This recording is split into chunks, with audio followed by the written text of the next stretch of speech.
All வணக்கம். எல்லாரும் எப்படி இருக்கீங்க? இன்னைக்கு நம்ம கிச்சனில் ஒரு சூப்பரான கிரேவி ரெசிபி தாங்க பார்க்க போகிறோம். இந்த ஒரு கிரேவி இருந்தால் போதும், இட்லி, தோசை, சப்பாத்தி, பூரி, பரோட்டா கூடையெல்லாம் சூப்பரான காம்பினேஷனுங்க.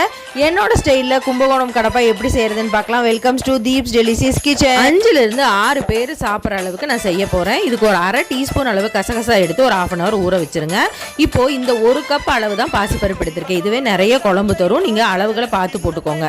இந்த 1 கப் பாசிப்பருப்பை நான் நல்லா ட்ரை ரோஸ்ட் பண்ணி எடுத்து ஆற வச்சிடுறேங்க. இப்போ ஒரு குக்கரில் 2 உருளைக்கிழங்கு கட் பண்ணி சேர்த்திக்கிறேன். நான் வறுத்து எடுத்து வச்ச பாசி பருப்பையும் நல்லா 2-3 டைம் வாஷ் பண்ணிவிட்டு இந்த உருளைக்கிழங்குலையே சேர்த்திட்டு தேவையான அளவு தண்ணி, 1/4 டீஸ்பூன் மஞ்சத்தூள் போட்டு குக்கரை மூடி ஒரு விசில் விட்டு எடுக்க போகிறேங்க. இது வெந்து வரதுக்குள்ளே நான் ஒரு பாத்திரத்தை அடுப்பில் வச்சு சூடானதுக்கப்புறம் 1 டீஸ்பூன் ஆயில் விட்டுக்கிறேன், 1 டீஸ்பூன் தேங்காய் எண்ணெய் விட்டுக்கிறேன்.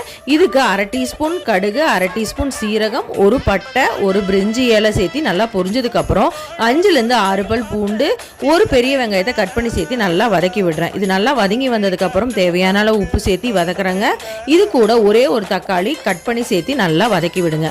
இது வதங்கறதுக்குள்ள ஒரு தேங்காய் அரை 1 ரெடி பண்ணிக்கலாம். 1/4 மூடி அளவு தேங்காய், 2 டீஸ்பூன் பொட்டுக்கடலை, 2 ஏலக்காய், 2 கிராம்பு, 1 பட்டை, 3 பல் பூண்டு, 1 சின்ன துண்டு இஞ்சி, 1 டீஸ்பூன் சோம்பு எடுத்து நான் அரைச்சிக்க போகிறேன். இது கூட நான் ஊற வச்சிருக்கிற கசகசாவையும் சேர்த்து அரைக்க போகிறேன். முதல்ல இந்த கசகசா இல்லாமல் இதை மட்டும் நல்லா ஒரு ஓட்டி எடுத்துக்கோங்க. இது கூட ஊற வச்ச கசகசா, 2 பச்சை மிளகாய் சேர்த்து நல்லா மைய அரைச்சிக்கலாம். இப்போது நம்ம வதங்கி தக்காளி வெங்காயம் வதங்கிருச்சு. இதில் ஒரு 2 கொத்து கருவேப்பிலையும் சேர்த்து நல்லா வதக்கி விடுறேன். இப்போ அரைச்சி எடுத்து வச்சிருக்க தேங்காய் கலவையும் சேர்த்து நல்லா கலந்து விடுறாங்க. இது நல்லா வதங்கி வரட்டும். இப்போ மிக்ஸி ஜாரில் கொஞ்சம் தண்ணி சேர்த்து அந்த தண்ணியும் இது கூட சேர்த்திக்கிறேங்க.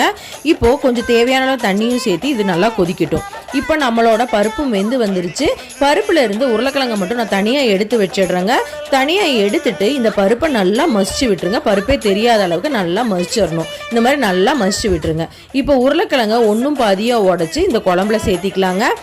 இது வந்து பார்த்தீங்கன்னா முழுசாக மசிச்சிட வேண்டாம், ஒன்றும் பாதியாக மசிங்க. சாப்பிடும்போது கொஞ்சம் உருளைக்கிழங்கு வாயில் கிடைச்சாதான் நல்லாயிருக்கும். இந்த மாதிரி போட்டு நல்லா மிக்ஸ் பண்ணி விட்டுருங்க. இது நல்லா கலந்து விட்டுட்டு இப்போ மசிச்சு எடுத்து வச்சிருக்க பருப்பையும் நம்ம சேர்த்து நல்லா மிக்ஸ் பண்ணி விடுறோம். இதில் தேங்காயும் கசகசாவும் நல்லா குழம்ப திக் பண்ணி கொடுக்குங்க. அதனால ஒரு 3லிருந்து 4 டம்ளர் அளவு தண்ணி சேர்த்திக்கோங்க.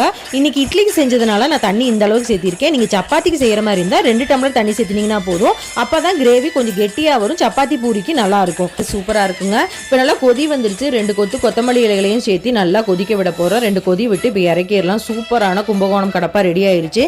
இன்னைக்கு நம்ம இட்லி கூட தாங்க சர்வ் பண்ணியிருந்தோம், அதனால தான் நம்ம தண்ணியாக வச்சுருக்கோம். 2 இட்லி சூடாக போட்டு இது ஒரு 4 கரண்டி ஊற்றி நம்ம இதை தொட்டு சாப்பிடக்கூடாதுங்க, நல்லா பிசைஞ்சு சாப்பிடணும். அந்த அளவுக்கு டேஸ்ட்டு சூப்பராக இருக்குங்க. உங்களுக்கு பிடிச்சிருந்தா லைக் பண்ணுங்கள், ஷேர் பண்ணுங்கள், சப்ஸ்கிரைப் பண்ணுங்கள். தேங்க்ஸ் ஃபார் வாட்சிங்.